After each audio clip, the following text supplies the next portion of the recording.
What are contemporary issues in primary and secondary education? How do solutions to these issues compare internationally? Hello, and welcome to the mini course titled Global and Comparative Education, sponsored by the UC Santa Barbara Orpheus Center for Global and International Studies. My name is Travis, and I'm a PhD candidate in education and research fellow at the Orpheus Center. My research focuses on education policy, policy implementation, and program evaluation. This week, the mini course will cover issues in primary and secondary education.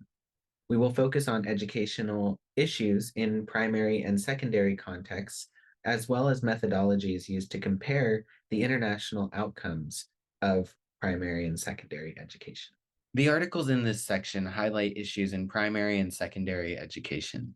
These issues exist as global issues by appearing internationally across educational contexts. These practices are situated within and outside of institutions of education. These issues might have implications for the way that we think about or prioritize policies or implement practices to achieve certain group outcomes. Going a little bit deeper into issues of primary and secondary education, what is the relationship between language use and literacy, particularly in educational contexts? Research from this area focuses on the role of language use when children in primary education begin learning how to read and develop literacy skills. This body of literature addresses both diversity in language and the role of language diversity in meaning making amongst children. This research can be observed internationally and compared globally. Language describes the tools used for communication between individuals and constitutes the shared meaning of words.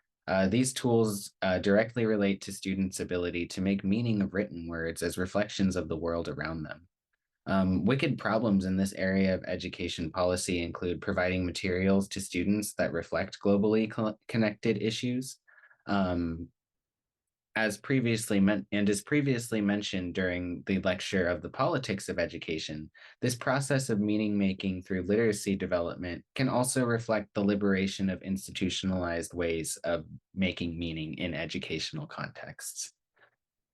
How are these services provided to students internationally, and what are local level implications for providing literacy development and teaching students how to read? In previous videos, we discussed the role of institutions in comparing education internationally. We've also talked about the institutional structures and organizational behaviors that limit education policy, implementation, and outcomes.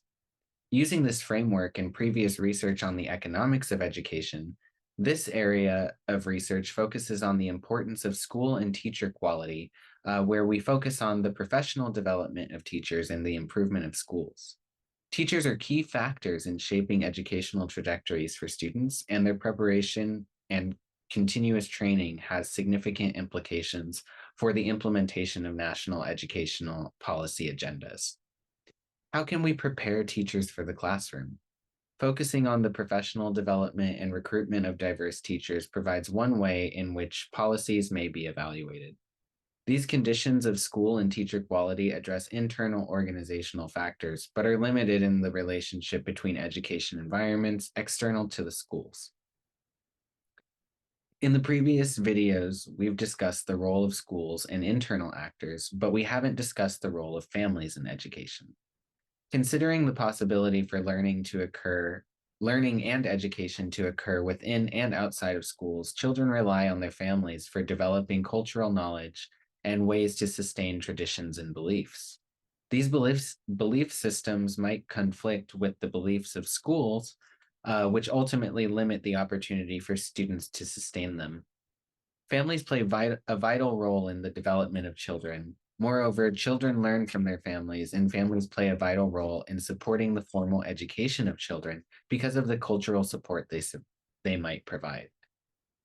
Some closing thoughts on the issue of education and schooling. How can schools learn to engage with families as a part of the educational process? What resources do institutions need from education policies to implement these programs? In the next video, we'll cover real issues in post-secondary education and workforce development. Across, access the syllabus and research articles on my website. Here you will also find an active forum for weekly topic discussion. Are you interested in learning more about global and comparative education? Click the links next to this video to learn more about course objectives, activities, and requirements. Follow me and the UC Santa Barbara Orfila Center for more information about upcoming sponsored events related to global and comparative education. Thank you and see you next week.